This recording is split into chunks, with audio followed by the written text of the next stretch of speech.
Profe, Ahora sí, ahora sí. ahora sí puse mal yo mi. Y leí, profe, leí y digamos que por el momento más o menos entendí, no sé, después cuando comience a profundizar más la materia, cómo sería, pero sí tengo una duda, profe, y bueno, mi duda es realmente, yo en el primer año, allá en el 2017 hice un trabajo práctico sobre el trastorno y eso. Y la profesora nos había preguntado, ¿sabes? Que en cuántas secciones ustedes piensan que se le puede diagnosticar a un paciente con trastorno. Y algo que el grupo y yo no supimos responder, decimos en la primera sesión o algo así. Ojalá. Así fue, profe, éramos ingenuos todavía los tres compañeros. No, muchas veces el paciente sí viene con el diagnóstico bajo el brazo, ¿verdad? Y por ahí podemos diagnosticar. Y muchas veces ellos luego ya se diagnostican, ¿eh? Ya vienen con el diagnóstico hecho. Pero esos son los casos menos frecuentes. Lo frecuente es que nos lleve mínimo entre 6 a 8 sesiones para tener un diagnóstico apropiado, en forma integral me refiero. Y otras veces mucho más, porque el diagnóstico es más longitudinal, es ir viéndole al paciente, es ir viendo la evolución, es ir viendo cómo es su desempeño y ahí eh, podemos llegar a una conclusión diagnóstica, ¿verdad? Entonces, es muy variable eso, muy variable, ¿entendés? Muy variable. Eh, es así. O sea, no depende tanto muchas veces el jardinero en la esquina ya hace el diagnóstico, pero ahí loco, dije, ¿no? Ya solucionó el problema, ya le hizo el diagnóstico, ¿no? Después nosotros le vamos a poner el apellido a eso, ¿verdad? A ver qué es lo que es. Entonces, cambia mucho. Profe, mi otra consulta sería, dentro, como te comenté, hice trabajo práctico y algo que sí entendí bien es que para que una persona tenga trastorno debe cumplir por lo menos cinco características. No sé si eso es cierto o no, pero como veía que sí, por ejemplo, el trastorno de Alzheimer tenía cinco características y era así prácticamente. Depende, lo que pasa es si vos vas por los manuales, por ahí sí, ¿verdad? Eh, si va con los manuales, los DSM, el 5 no tanto, pero el 4 sobre todo tenía 5 puntos que, que, que eran necesarios para hacer el diagnóstico, ¿eh? Eh, pero eso es muy variable, ¿entendés? Eh, eh, yo no, sí, yo siento que a usted le gusten los manuales, pero eh, no es tanto si tiene una cantidad determinada, sino que tenga los síntomas psicopatológicos que sean específicos para eso. Por ejemplo, no sé, vamos a hablar, ya que hablamos del loco de la esquizofrenia. ¿Cuál es la Profe, característica? ¿Sí? ¿A quién? tengo entendido también que no solamente es cuántos síntomas, por decirlo así, tenga, sino que también la intensidad y la duración de esos síntomas, por decirlo Sí, así. también. Por eso decíamos cuando decíamos en conceptos básicos que la sintomatología, psicopatología tiene que tener una intensidad y sobre todo tiene que tener una estabilidad. O sea, tiene que persistir y tiene que adherirse o unirse con esa patología en forma constante y permanente, ¿verdad? Ponerle o la esquizofrenia, como decíamos. Vamos a tener que aparece en jóvenes, habitualmente jóvenes, eh, entre adolescente, preadolescente y adultos hasta 35, hasta 45 años habitualmente se dice que puede ser una esquizofrenia. ¿Y cuál es el síntoma principal? Y como toda psicosis, el, el trastorno de la desviación del juicio. Una desviación del juicio implica una interpretación errónea de la realidad y, por supuesto, una percepción errónea de la realidad. Entonces, en todas las psicosis tienen desviación del juicio y, por lo tanto, trastorno. Después tienen alucinaciones auditivas, sobre todo. Pueden tener otro tipo de alucinaciones, pero sobre todo alucinaciones auditivas, pero no todas las alucinaciones auditivas, sobre todo las alucinaciones auditivas que sean dialogadas y que conversen entre sí. Trastorno del pensamiento, que puede ir desde delirios paranoides de distintos tipos hasta delirios megalomaníacos, hasta delirios místicos, que es muy frecuente acá en nuestro país. Y obviamente trastorno de la conducta, ¿verdad? Abandono, dejadez, falta de aseo personal, y así se va conformando una cantidad de síntomas que en sí mismo puede ser un trastorno de tipo esquizofrénico. O sea, no es tanto una cantidad limitada de síntomas, sino una cantidad de síntomas. Ponerle vos para hacer una depresión, y siempre le bromeo yo a los alumnos cuando damos síntomas básicos de la depresión, ¿ya? Síntomas psicopatológicos básicos, y son 32, 35 más o menos, ¿ya? Y siempre les jodo que cuando pongan el examen le pregunte cuáles son los síntomas básicos de la depresión, no me ponen los 35 y no vale, ¿no? Porque si no, pues no puedo hacer el diagnóstico, ¿no? Y por ahí a lo mejor uno solo es más trascendental que todo, que la tristeza patológica, porque si no tiene tristeza patológica puede tener los 34 restantes, que no podemos hacer el diagnóstico de trastorno depresivo, ¿no? Podemos desconfiar, pero no podemos hacer el diagnóstico. Y así se va juntando específicamente, ¿eh? No es tanto una cantidad determinada. Yo creo que es un conjunto de patologías que son armónicos y que siempre se presentan en esa patología. Y uno lo va a ver en todas esas patologías, con alguna variante, depende de su tipo de esquizofrenia. Si tiene una esquizofrenia catatónica va a tener más síntomas de tipo motores.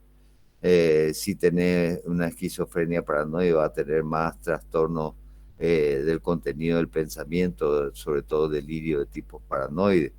Si tenés una esquizofrenia hebefrénica va a tener una alteración sobre todo de la maduración y la coherencia del paciente. Si tenés una esquizofrenia simple va a tener un montón de síntomas que persisten en el tiempo, por más que ninguno sea muy llamativo, pero que persiste en el tiempo y para toda su vida, ¿verdad? Y así respectivamente, ¿verdad? Eso es lo mismo como, qué sé yo, no sé. No sé, tener resfrío y vas a moquear, vas a estornudar, vas a toser, probablemente tengas fiebre, vas a estar caigüe, vas a tener dolor de cabeza, dolor de cuerpo y toda esa cantidad de síntomas, pero eso también te puede dar cualquiera de otros tipos de trastornos. Cuando son persistentes y se combinan entre sí en forma constante, sí va a ser una gripe cualquiera, ¿no? De cualquier tipo. Hola, profe. Te quiero hacer una consulta. Yo estaba leyendo el material y quería que me expliques más de qué es patología, cómo hacer la materia. Yo no estuve en la primera clase, no sé si ya hablaste, pero algo general me va a servir para ambientarme. Sí, psicopatología básicamente son los trastornos mentales, ¿verdad? Y la psicopatología es el medio por el cual uno explora los trastornos mentales en sí, ¿verdad? El estudio de los aspectos psicológicos patológicos, ¿verdad? Que nosotros acá lo dividimos en funciones mentales y lo vamos estudiando por funciones determinadas, ¿verdad? Como para poder llegar a una conclusión. Ese es básicamente lo que tenemos para patología, para psicopatología, ¿verdad? Nosotros vamos a dar todas las funciones mentales y los trastornos psicopatológicos que la acompañan, ¿verdad? En la primera parte. Y en la segunda parte vamos a hablar de los trastornos sindromáticos psicopatológicos, ¿verdad? Depresión, ansiedad, trastorno de personalidad, trastornos sexuales, trastornos alimentarios, trastornos psicóticos, y así respectivamente, ¿verdad? Que vamos a ir uniendo ahí, pero sindromáticamente, psicopatológicamente, no por criterios diagnósticos específicos. Gracias, profe. Y nosotros tuvimos en un seminario el año pasado que se trataba de trastornos de la personalidad y la profesora nos daba tareas donde nosotros teníamos que leer el caso y de ahí teníamos que basarnos sobre el CIE-10 y ver los síntomas que tenía la persona. Así era nuestro método. ¿Sería Sí. algo así en esta materia o eso es lo que está diciendo que no debería ser? No, nosotros no nos vamos a pegar a ningún sistema clasificatorio. Nosotros vamos a hablar de los distintos síntomas. Claro que hablando de los distintos síntomas psicopatológicos, la mayoría de los síntomas psicopatológicos que vamos a hablar, obvio que están en los manuales como criterio, ¿verdad? Segurísimo. Entiendo, profe. Gracias.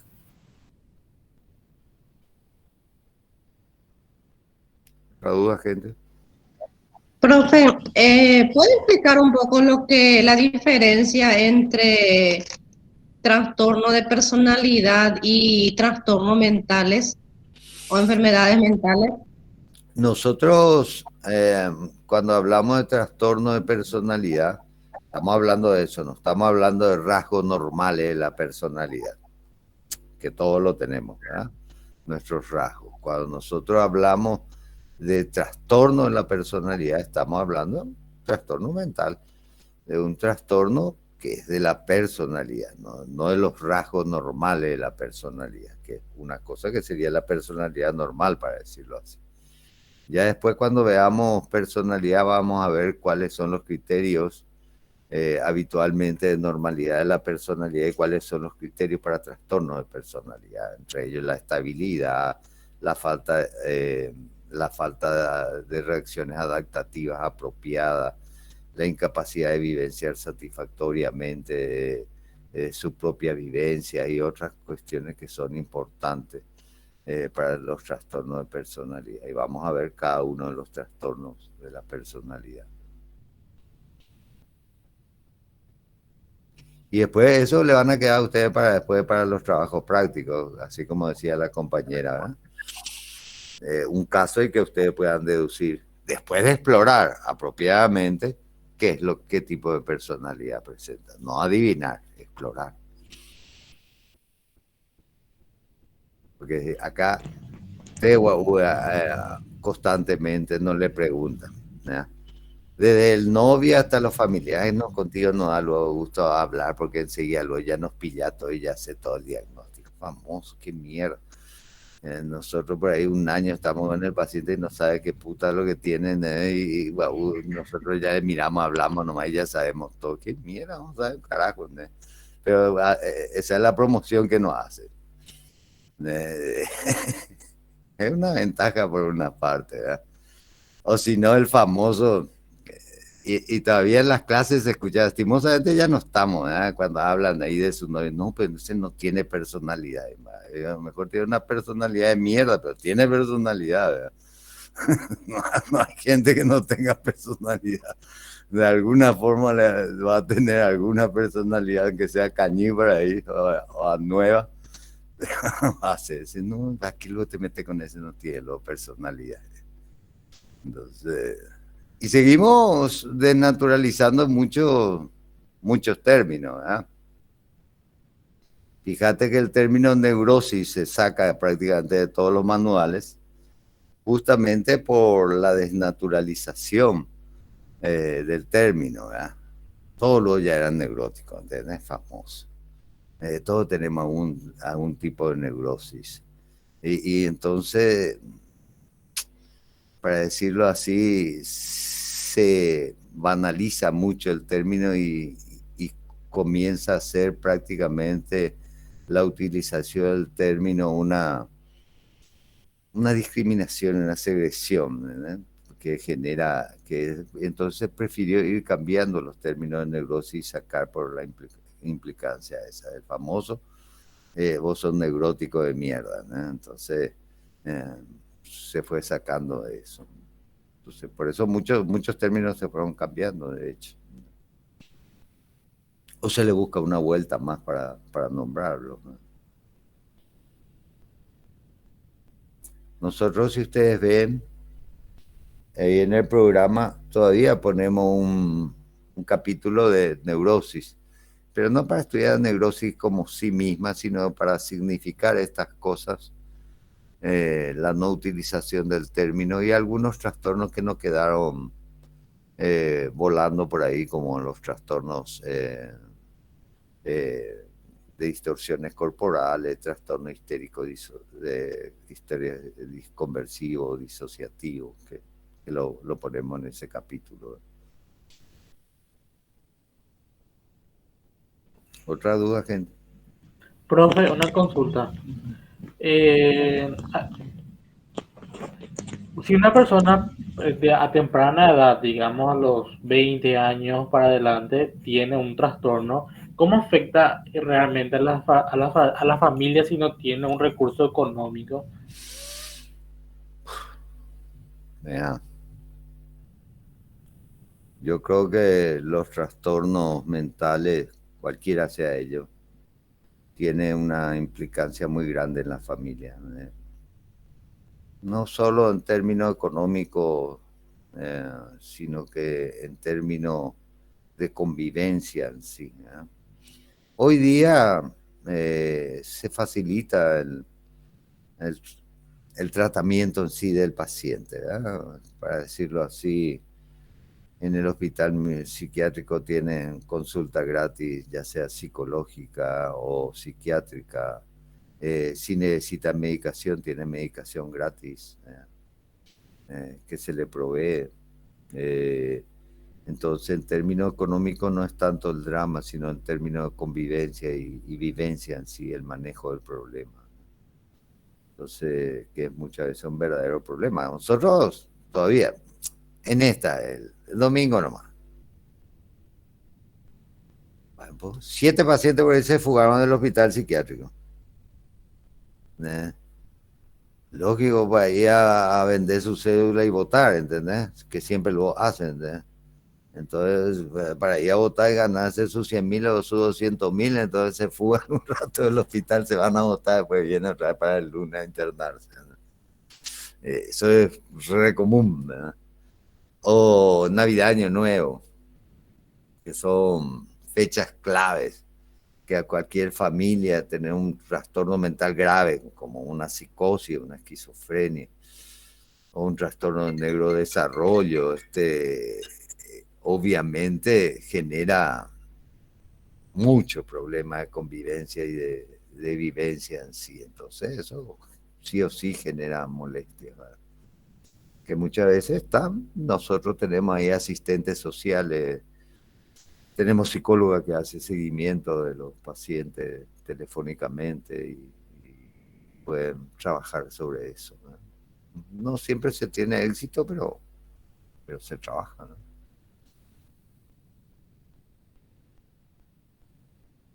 ¿Otra duda?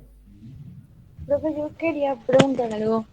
Si acá en Paraguay, ¿cómo, o sea, si hay especialistas que se dedican solamente al diagnóstico de estos trastornos mentales y cosas así? Porque tengo entendido que en otros países muchos se especializan netamente en eso para después derivar a terapeutas o a algo así. No, acá no. Acá normalmente somos multifunción. Hacemos el diagnóstico, hacemos el tratamiento y hacemos seguimiento. Todo completito.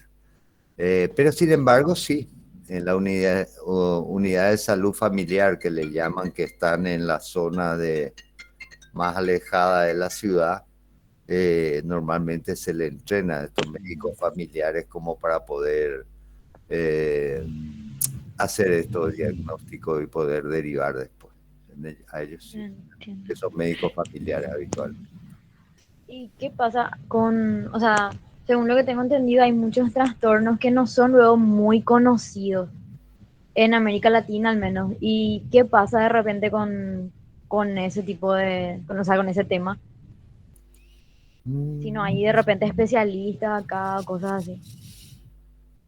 eso sí, ¿verdad? Hay muchos trastornos que requiere un- una una especialidad definida, determinada. Acá en el país, en la parte de trastornos mentales, no tenemos muchos problemas, ¿no? Hay gente muy bien entrenada, casi todos, no todos, pero de hace 7, 10 años, 12 años, más, no, 20 años. 20 años que se abre la distinta formación de médicos residentes que se forman acá. Pero antes todos se formaban afuera, entonces tienen muy buena preparación, ¿verdad? No tenemos mucho ese problema. Y en psicología, ni qué decir, tenemos de todas las áreas, de todas las escuelas, um, gente muy bien formada.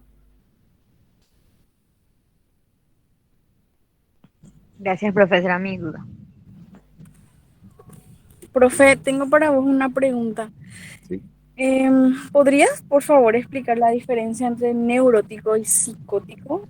Y también mi otra pregunta sería, ¿una persona con cualquier trastorno, hasta qué punto puede llevar una vida, no sé si netamente normal, así completamente normal, pero por lo menos llevadera y relacionarse tranquilamente? Si eso solamente se logra con lo que sea la medicación, sí o sí. Depende del tipo de patología, ¿verdad?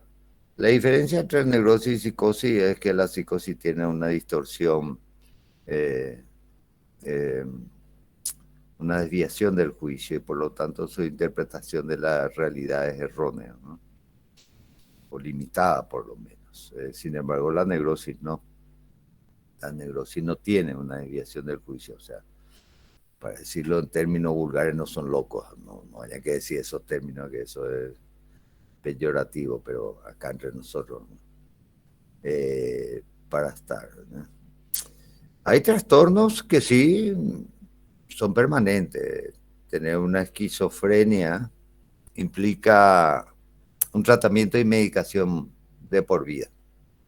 No queda otra, ¿verdad? Eh, porque hasta ahora no hay nada que pueda resolver eso y lo único que tenemos son medicamentos que pueden atenuar los síntomas o calmar totalmente los síntomas. Algunos pueden ser funcionales, otros no, pero requieren medicación para toda la vida, por lo menos hasta ahora, hasta que salga algo que pueda resolvernos el problema. Hasta ahora no lo tenemos. Quien tiene un trastorno bipolar, y lo mismo, ¿no? Va a tener que tomar medicación toda su vida porque lo único que le va a estabilizar es la medicación y va a tener que tomar la medicación toda su vida, ¿no? Entonces, no, hasta ahora no tenemos nada que pueda resolver totalmente o curar totalmente así eh, eh, en términos eh, de otro trastorno, ¿no? Pero sin embargo, hay otros trastornos que puedan resolverse totalmente, como los trastornos depresivos, no todos. Algunos de ellos también son permanentes para toda la vida, otros no, otros se resuelven y una vez que se resuelven totalmente. Y los trastornos neuróticos en sí, que obviamente con terapia y algunos de ellos, terapia asociada a medicación, puede resolverse de forma total.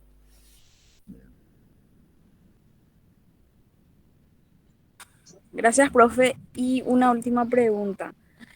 Em, Viste, o sea, por ejemplo, la gente, a las personas que deambulan por la calle, consideran que todos son esquizofrénicos. Considero que algunos seguramente son personas que cayeron muy mal en el vicio y llegaron a ese nivel de degradación. Sí. Pero la gente le tiene miedo porque consideran que todo, por así decirlo, todo el que tenga esquizofrenia generalmente, que es lo que más lo que la gente más conoce y más tiene miedo, es que sean muy agresivos. Y justamente pensaba, em, Por ejemplo, todo el que tenga esquizofrenia necesariamente tiene que llegar en algún momento a mostrar una cierta agresividad por las alucinaciones o delirios que tengan o no. No, no, hay esquizofrenia, no son. Los episodios de agresividad de la esquizofrenia sí se puede dar, ¿verdad? Por distintas razones, ¿no? Porque están agitados, entonces la agresividad no es intencional, sino sale a correr, está en su camino y te pasan encima, ¿verdad? Sin embargo, otros son porque te incluyen las alucinaciones o porque te incluyen en su delirio, ¿verdad? Entonces sí puede ser así más propositiva, ¿verdad? Pero la mayoría de los pacientes no son agresivos. Para nada. La mayoría no tiene una agresividad muy importante. Algunos sí, ¿verdad? Pero lo que pasa es que muchas veces se confunde con agresividad una conducta discordante que no sea apropiada o no sea la deseada para ese momento. Pero eso no es que sea agresivo, solo que tiene una conducta inapropiada para la ocasión, ¿verdad? Entonces no es siempre así, no son los pacientes psiquiátricos en sí, los pacientes mentales en sí, no son muy agresivos. Sí puede haber, pero no es una de las características principales. Profesor, esto podría estar vinculado también dentro de todo, mencionando nomás lo que decía la compañera, personas que están por la calle, al consumo de drogas. Creo que es un factor que de repente puede agravar y ya sea una condicionante para que estos pacientes sean agresivos, ya tal vez por una reacción misma de la droga o por la falta de esa droga de repente desencadenen esa conducta ya violenta también, no precisamente por la esquizofrenia en sí. Sí, obvio, sí, a la esquizofrenia se le suma el abuso de sustancia, siempre empeora todo el cuadro psicótico, se le suma el generado por las drogas y obviamente puede haber un descontrol impulsivo y conducta agresiva. Y las drogas en sí casi siempre genera descontroles conductuales con alteración de las conductas, ¿verdad?, que puedan hacer. Ahora, yo creo que muchas veces también las conductas agresivas responden a la segregación con la que se le mira a esas personas o con el rechazo que se tiene a esas personas, ¿verdad? Entonces, muchas veces la conducta no es que la droga le hace agresivo, ¿verdad?, pero la puta, mira que viene el chespi de mierda y salí acá, andate acá, y obviamente, aunque no sea chespi, igual te va a ofender. Si sos chespi, probablemente te dé un descontrol mucho mayor, ¿verdad? Entonces, muchas Estigmatizamos mucho también los trastornos Sí. mentales acá. O sea, nosotros vemos una persona con esquizofrenia y tendemos ya a creer que sí o sí tiene que ser agresivo o violento. Y en realidad es una persona que No. creo yo que con Ya, el tratamiento adecuado puede llevar una vida. pero yo tengo muchos pacientes esquizofrénicos que son profesores de la facultad, algunos de ingeniería, Exactamente. muchos están en la facultad. En De hecho, yo nuestra tenía un facultad compañero que tenemos tenía, profesores y muy buenos, ¿eh? Muy buenos. por eso solamente que de repente la gente estigmatiza mucho los trastornos mentales. Sí. O sea, piensa que ella te va a inhabilitar totalmente socialmente y en realidad no. Es un poco más difícil capaz para una persona con un trastorno mental, pero puede sobrellevar bien también su vida tranquilamente. Obvio, Eso obvio, lo... obvio que sí. Y hay otros más locos que están para afuera, y muchos están en el parlamento, otros son presidentes, anda la mierda, que loco que esté por la calle, es lo de menos acá, ¿no? Hay muchos mejores. Los informáticos, profe. A la pucha, la informática son todos. Profe, una consulta. Sí. A ver si no me equivoco, el doctor Vargas Peña había dicho una vez cuando se hizo, bueno, la gente no se acordaba, pero en el 2017 se hizo, pero no sé te acordás, la semana Congreso de Psicología. Él había dicho una vez que las enfermedades patológicas son como un granito de arena que puede crecer, que todos tenemos ese granito de arena, pues no todos desarrollan. que tiene que llegar a un punto crítico para que la persona desarrolle. Que me había dicho, no sé si es cierto realmente. Sí, no, ¿verdad? Sí, en parte, eh, nosotros siempre decimos cuando nos enfermamos, y bueno, ya traemos de fábrica, ¿verdad? Se activa por algunas circunstancias vivenciales, familiares, eh, adaptativas en sí, que puede facilitar eso, ¿verdad? Sí, hay siempre una predisposición determinada, pero en muchas patologías no. Muchas patologías son de tipo reactiva a circunstancias determinadas. Por ejemplo, yo siempre pongo el ejemplo de cuál es la diferencia entre una depresión psicógena a una depresión somática, para decirlo así. Psicógena puede ser por estrés, puede ser adaptativa, puede ser, si ustedes quieren, por conflicto intrapsíquico que pueda estar tratando de sobresalir y que lleva a ese trastorno. Y somático, obviamente estamos hablando de algún trastorno físico que determina eso. Y siempre digo, ponele vos, el cáncer en mama. Casi una gran proporción, 70 o más por ciento, de los pacientes con cáncer de mama tratados tienen una depresión. Cualquiera diría que eso es un trastorno somático, pero no, es un trastorno, una depresión psicógena, ¿no?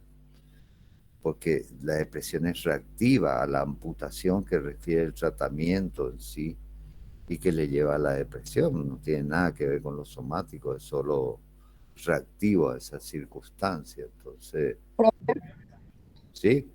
Y una situación de una discapacidad, por ejemplo, ¿en cuál de ellos entraría? ¿Discapacidad en qué sentido?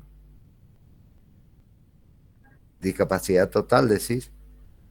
Cuando uno tiene alguna discapacidad, ya sea física o sensorial.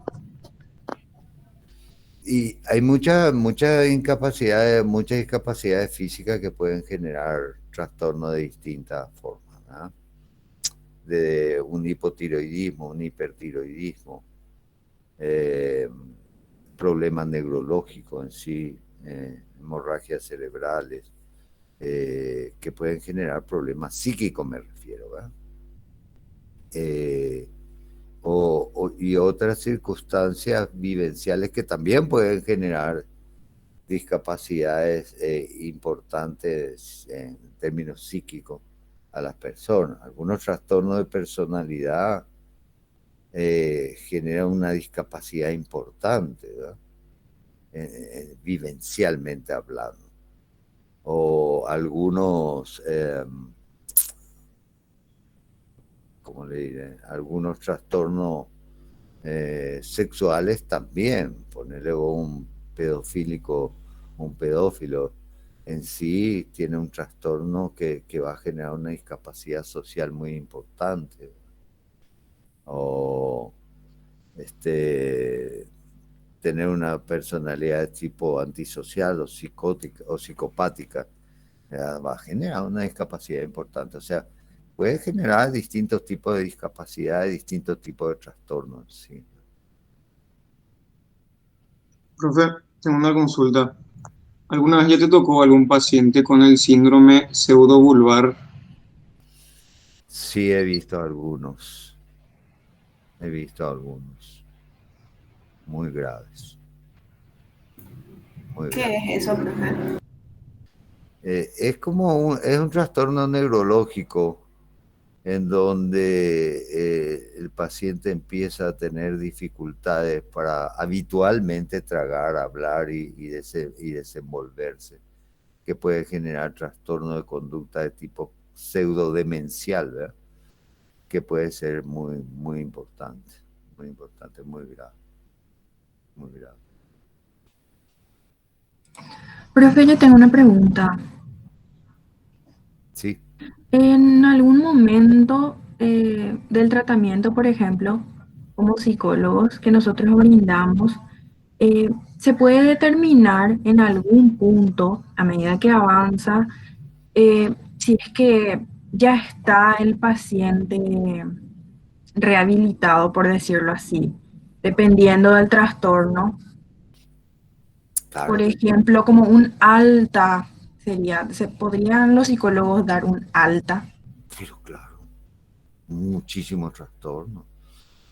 Un trastorno alimentario, un, un tercio de los trastornos alimentarios se resuelve en forma total. Nosotros siempre, sí, siempre decimos entre broma y en serio, bueno, se cumple la regla del 30-30-30, ¿verdad? 30% que se recupera totalmente, 30% que se recupera media, un 30% que no se recupera y un 10% que se agrava cada vez más. Entonces sí, claro, claro que sí. Quizás en algunos trastornos graves no se pueda decir eso y necesite un control y evaluación constante, pero no ya como una terapia semanal, ¿verdad? Sino que por ahí un control mensual o más o de más tiempo, ¿verdad?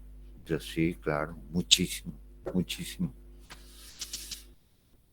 mucho, mucho, ¿no? Gracias, profe, esa era mi duda. Profe, las enfermedades psicopatológicas pueden ser hereditarias, Sí, mucha porque gente. ayer estaba viendo una película llamada Simplemente Ali, basada en la vida real, que la señora era profesora de universidad y le diagnosticaron Alzheimer temprano, a los 45 años. ¿Cuál? ¿Qué diagnóstico? Ya Alzheimer le diagnosticaron. Y según lo que le dijo el doctor, lo que puede leer es que las personas con mayor coeficiente intelectual tienen a ser más propenso a tener Alzheimer. Eso es cierto, profe. Vos sabés que eso no está muy demostrado. No sé. Eh,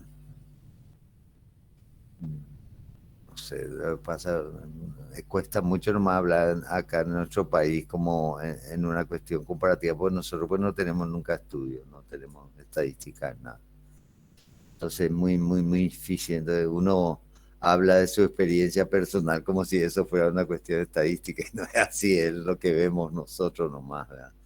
Pero no, quizás sea más significativo cuando uno sea más inteligente para hacer, eh, es más dramático poder ver.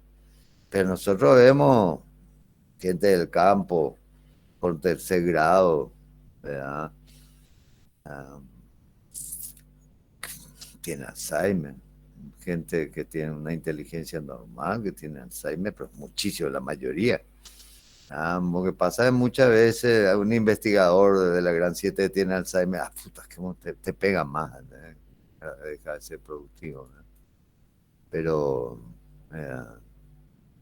eh, no sé si está muy demostrado eso, chico. No, no sé, yo no conozco por lo menos. No creo que ese sea un parámetro de significancia. Sí, más cierto estilo de vida, ¿no? Sí, por eso me sonó nomás muy, o sea, me fue dudoso, porque no creí, pasaba en la vida real, dice que era la película, entonces, por eso investigué y en ese sentido. Lo que pasa es muchas veces nosotros decimos muchas veces cosas que no son tan reales, pero que pueden mitigar el dolor, ¿verdad? Decirle a alguien, ¿sabes que este trastorno le suele dar a la gente con mayor capacidad intelectual o mental? Es como un tipo, un consuelo, ¿verdad? Entonces, eh, o muchas veces decimos, bueno, tuviste esto porque te tocó, bueno, entonces es como un poco apapacharlo, mimarlo un poquito dentro de lo grave de lo que tiene, ¿no? Entonces, Yo no creo que sea así. Yo por lo menos no conozco que haya algún estudio, alguna estadística o algo que demuestre eso. Yo no conozco. No lo conozco.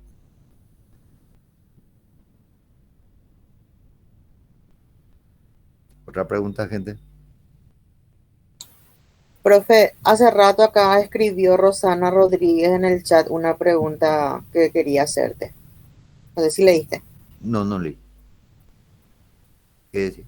Dice, tengo una duda puntual sobre el mal de Parkinson. Hace poco un familiar fue diagnosticado y por lo que pude entender es ya algo neurológico. Mi pregunta es, desde la psicología, ¿cómo podemos tratar o manejar este tipo de patología?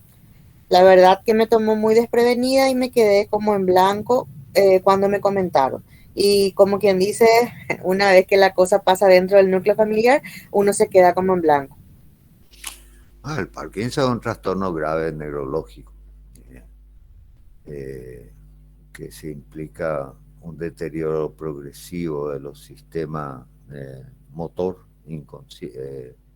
involuntario que genera daño terrorífico. Y si es que va avanzando, no todos avanzan, y casi una gran proporción es solo un Parkinson leve que farmacológicamente puede ir controlando. Ahora, psicológicamente, claro que podemos ayudarle mucho, ¿no? Imagínate a un paciente que se movía normalmente, después empieza con temblor, no puede caminar, se traba para el caminar, no puede empezar a caminar porque se traba y después sale corriendo porque hace saltitos, o que después empieza con dificultad en el lenguaje porque no puede articular bien la palabra, y cuando son más graves empieza problemas en la deglución, no puede tragar, y entonces se le tiene que hacer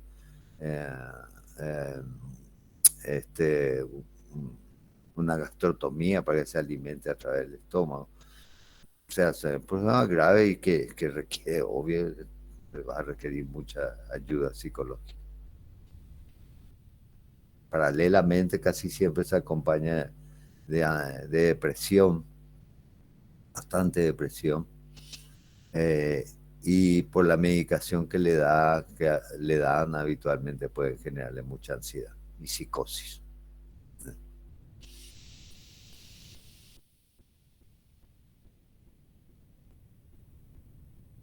Hay otra pregunta, profe. ¿Qué tan importante es un buen diagnóstico? Tengo una chica que fue diagnosticada con esquizofrenia y luego de 6 años le cambiaron al de bipolaridad.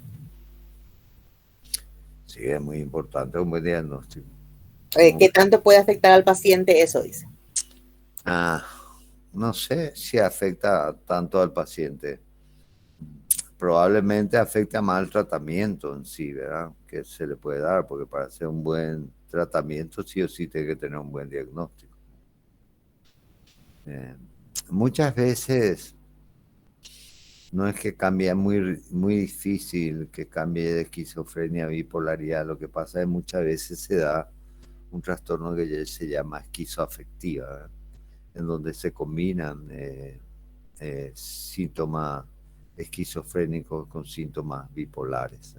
Entonces, que es muy frecuente, bueno, muy raro que pueda. Sí, sería bastante grave si se cambió de esquizofrenia a bipolar. Un error bastante grande, me refiero. Pero eso ya sería una negligencia ya, en parte de profesión, que eso ya sería una negligencia. No sé. No sé si puede ser visto como negligencia. Quizás sí, en el punto de vista que está dando un tratamiento equivocado, ¿verdad? Obvio. Ahí alguien preguntó cuál es el trastorno más común acá en nuestro país. Híjole, me mataste. No sé. No tenemos estadística nosotros. No. Por eso te digo, si yo te digo cuál es el trastorno que más veo, y trastorno de pánico. Cada día En el consultorio veo entre 3 a 5 trastornos de pánico, en el hospital igual. Depresión, que son bastante frecuentes, pero hay algunos estudios que acá están en donde figura la depresión en primer lugar, Profe, trastorno de creo que ansiedad en yo, segundo lugar, adicciones, ¿ah? Pero no es muy, ni la muestra, ni el tipo de estudio, no es muy fidedigno el estudio.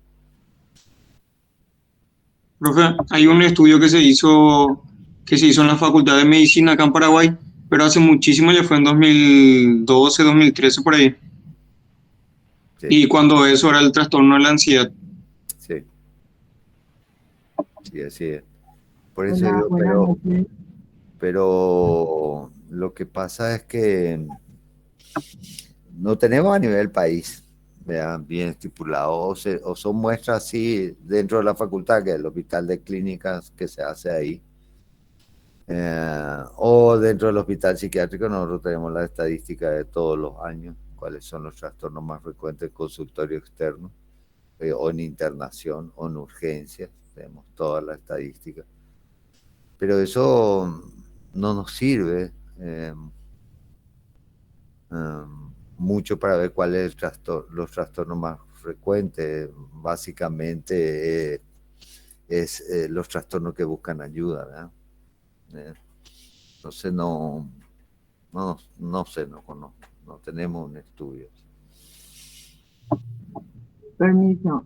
Yo creo que a raíz de esta pandemia que estamos pasando, el trastorno de pánico está subiendo cada vez más a nivel mundial, no solamente acá en Paraguay, sino que todo el mundo está con algún que otro síntoma, vamos a decir, de trastorno de pánico. Sí, es muy frecuente, se ve mucho, mucho más, ¿verdad? Pero ahora vemos mucho más eso. Pero yo creo que dentro de poco vamos a empezar a ver más, ya lo estamos viendo, de hecho, ¿verdad? Mucho duelo patológico.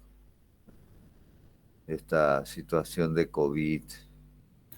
¿Muchos qué, profe? Duelo patológico. Ah, ¿Entendés? Porque esta situación del COVID, el no poder acompañar a tu familiar, no poder asistirle hasta la muerte, no poder velarle apropiadamente. Acuérdense que los velorios eran para que todos te apapacharan, todos te dejaran llorar, o si no, si lloraba o muy despacito, siempre había alguien que gritaba más, que permitía descargar la pérdida, ¿verdad? Yo creo que dentro de poco eso va a ser el trastorno más frecuente que vamos a ver.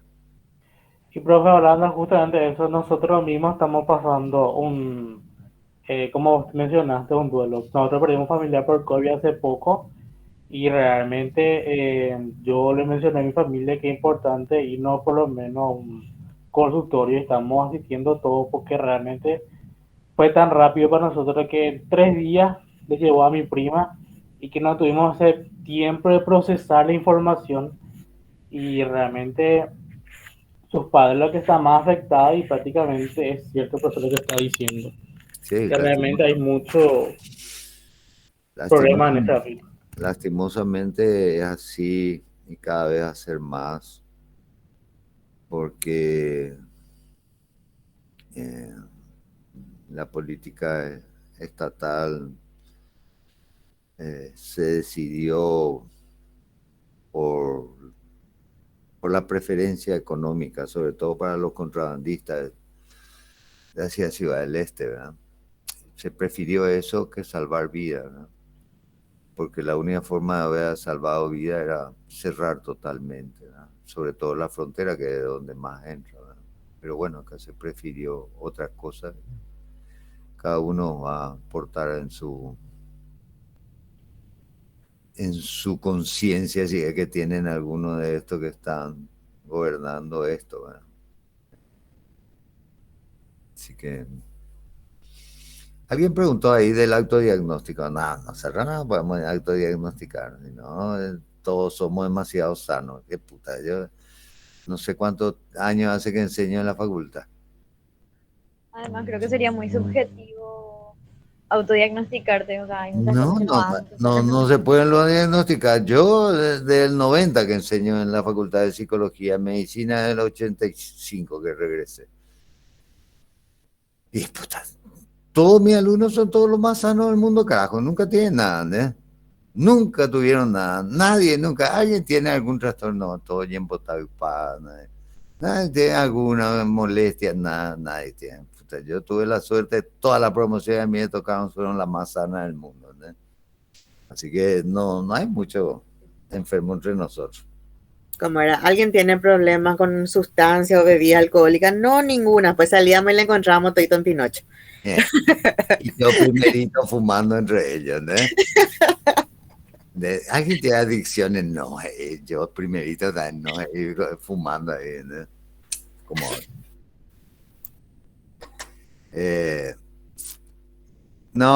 no creo que se pueda hacer. Sí podemos hacer un acto diagnóstico, ¿verdad? Pero no es ni lo apropiado para eso. Ni tenemos colegas que están bien preparados y colegas con las que podemos consultar, asistir como para poder ayudarnos, ¿verdad? Que es lo correcto.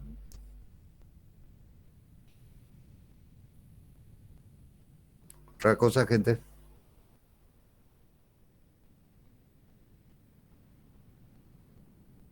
Así que ya estamos todos. Bueno, gente. Profe, yo les hago una pregunta a los estudiantes. ¿En serio ustedes leyeron lo que el doctor alzó en la plataforma? Hola, ¿qué si yo revisé quién es No, nadie hizo ninguna pregunta sobre el tema, profe. Por eso no me pregunto si en serio leyeron. Porque, ojo, las clases eran para eso. Nadie, muy poca gente lo entraron. No, pero nos adelantaron, profe. ¿Por qué? Porque dieron pánico, ansiedad, ya está todo ahí en las dudas. Ahora cuando ven ellos van a manejar súper bien. Curioso más. Gustavo se tapa la cara. Bueno, menos mal que yo le dije que digan del material, pero bueno. No, pero está bien eso. No, pero está bien. De todo. No, es más la ansiedad que siente el estudiante al no saber sobre la materia. O sea, aparte que es una materia, no porque sea el profe ni nada, sino una materia súper importante para el momento en el cual uno vaya a atender pacientes, ¿verdad? ¿Por qué? Porque si vos no sabes explorar, ¿cómo vas a poder llegar a un posible diagnóstico de tu paciente estando en consultorio? Porque no, es así como los juegos de roles que hacemos nosotros, que de repente el paciente ya te pone en la mesa todo servido los síntomas que uno tiene, ¿verdad? No, aquí es explorar y más todavía pillar si el paciente te está mintiendo o no. Cuesta muchísimo. Y el que ustedes aprovechen estas clases, estas transparencias que el doctor, bueno, realmente son PowerPoint, lo que el doctor les coloca a ustedes sería lo ideal, lo fundamental, por decirlo de una manera. Y ver ahí justamente estas preguntas que hicieron es las que les va a estar ayudando. ¿Por qué? Porque preguntaron sobre diferencias, el audio de fondo es mi hija, así que disculpen. Preguntan sobre... Hay que darle convenio, por... No, ya quiere venir conmigo, profe, por eso no.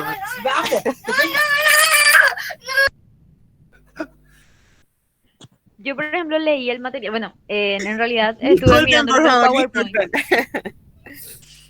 Habla nomás, Sofi. ¿Quién estaba hablando? Sofi, vos eras, ¿verdad? Sí. Sí, yo estuve leyendo los PowerPoints, o sea, escuchando acerca de las escuelas, y la verdad que se explicaba muy claro luego. Después no me di cuenta que había más cosas para leer y entré en crisis y ya no tuve más tiempo de leer, pero todo lo que estaba en el PowerPoint al menos era muy claro, o sea, se explicaba muy bien realmente. Y encima es como también un repaso de cosas que nosotros ya habíamos, o sea, yo al menos ya un poquitito al menos di, entonces como que me quedó más claro aún con eso. O sea, mucha duda acerca de eso no hay. Entonces, tú, lindo que a mí me mareó. Ese artículo que vos enviaste, es decir, era largo, ya me quedé así mareado. Ya, ¿qué es esto? Quería decir un momento. Eso ya es accesorio, si quieren.